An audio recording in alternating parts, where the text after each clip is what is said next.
Wellness Warriors, welcome to this training where I'm going to explain to you how to set up your online course.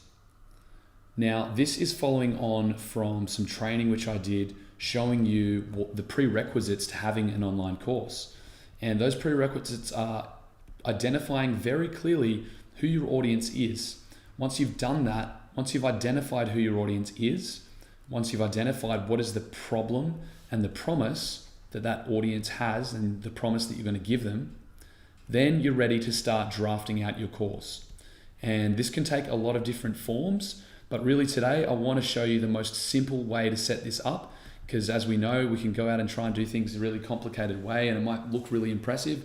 We might have all the information in the world in that course, but if it's not simple, no one's going to actually follow through and do it, because no one wants to do that. No one's got time for that kind of thing. So it all starts there, problem and promise. When you have a really clear target market, you know exactly what their lifestyle's like, you know exactly what their problems are, and you know exactly their demographics, all this information, you're going to have a good idea of how much time per week they have to dedicate.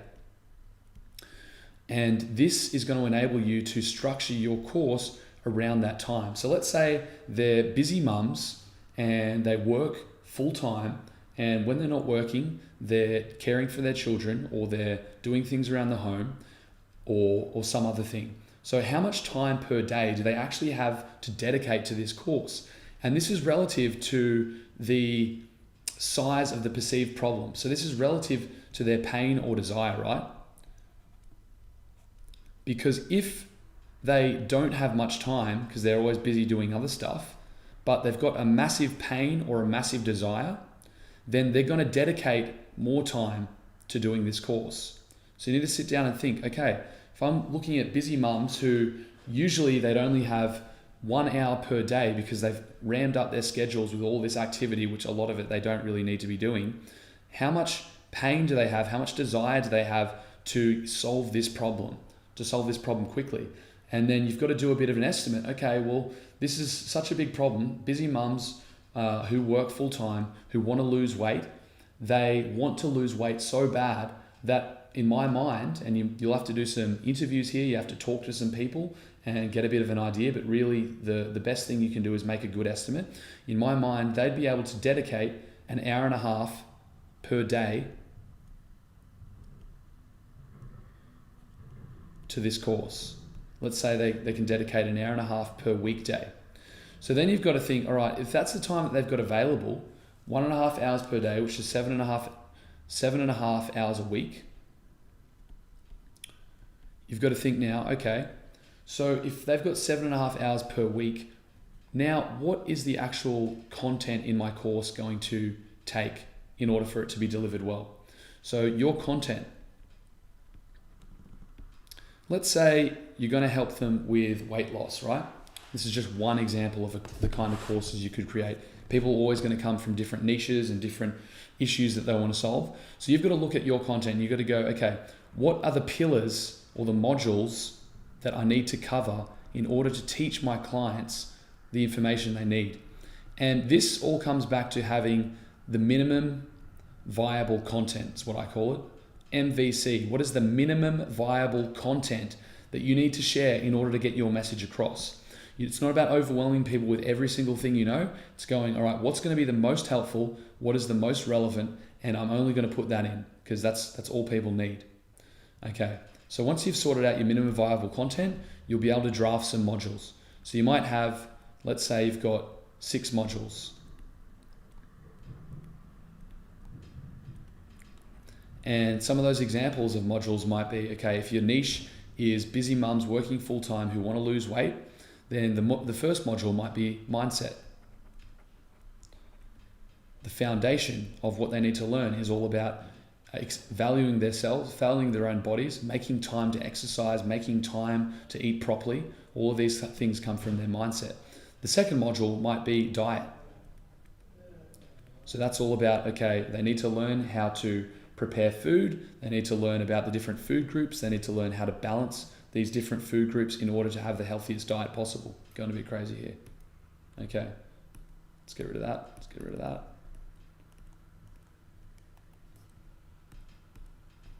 Okay, so that's back to here, diet. The third module might be something like exercise. So in order to teach all of these different areas, you've got to ask yourself, what is the minimum viable content? So within mindset, you might have something on valuing yourself. You might have something on forgiveness, self-forgiveness. And you might have something on some other area of mindset. So you look at these 3 different chapters within your module, because you think of these in terms of being like chapters and or topics. So if this is a book, imagine this as a book analogy. These are your chapters and these are your subheadings within your chapters. Okay, so different sections. So valuing yourself, forgiveness, confidence. These might all be sub-modules within your main module. And then look, okay, how long is this going to take? If I was to deliver this in a written form, this might be 3 pages worth of information. If that was a video, imagine 3 pages, each page would take about 10 minutes to record in a video form, to play in a video form. Then that might be 30 minutes all up. This might be another 30 minutes, and this might be an hour. So all up, you've got an hour. So that whole module there would be 1 hour. But really, you'd be looking at more than that. So let's just say this was 6 hours in total. Okay? So that module would take 6 hours. Now, again, look at the amount of time they've got available per day. So to do this whole module, if they've got 1.5 hours per day, it's a 6-hour module, that's going to take them what? 4 days. They're going to be able to work through that in 4 days. Now, when you understand this whole process, you've got to understand also that you've got to put breaks in between each module. Because with a school, with any learning institution, we understand that the human mind can't absorb too much information in one hit. So you need to break up these modules so that people have got a bit of a gap in between. But what is the correct amount of breaks that you should have? Well, a good guide to go with is about 50%, right? So 50% of time that it takes them to get through these modules, you add 50% in the form of a break. People have busy lifestyles. They need to be able to have breaks and do other stuff and return to the content once it's consolidated in their mind. So here again, we've got this example. So this module would take 4 days to work through. So the break that you would put in between that would be 50% of 4 days, 2-day break. Okay? So all up, you've allowed 6 days for them to work through that before they're ready to do the next module. So let's assume these are all the same duration. They're all 4 days worth of content with a 2-day break. So in total, you've got 6 days. So you'd have 6 days here for module 1, 6 days for module 2, 6 days for module 3. So in total, you've got an 18-day course. Got an 18-day course. So it's just over 2 weeks, and that is how you determine how long should this thing go for. Now, as far as the mode of delivery, you need to think in terms of this.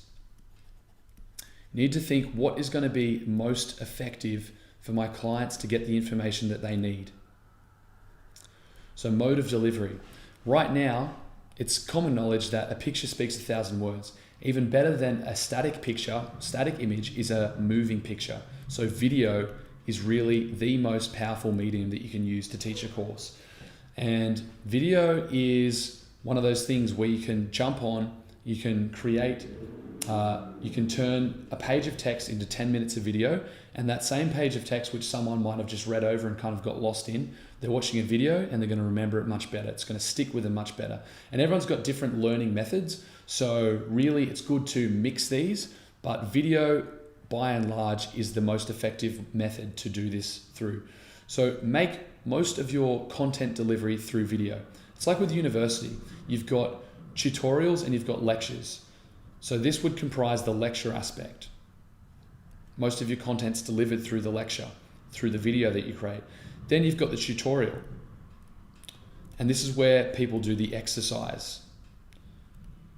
And you provide worksheets. So you've actually got a page of text You've got worksheets with questions, and they can go through and complete those worksheets. So really, those are the two modes of delivery that you use to make your course. And the way you do this is you set this up on your website, on your training portal. So you would structure this like a membership site, okay? And all of the videos and all of the tutorials, all the worksheets are on this training portal. And people log in to a members area. So you make this secure so that only your members, only your clients can actually log in here. And then you have all of this content here. So they work through all that content. When they complete their worksheets, they can submit them. The easiest way is you just have a group. You have a closed group on Facebook.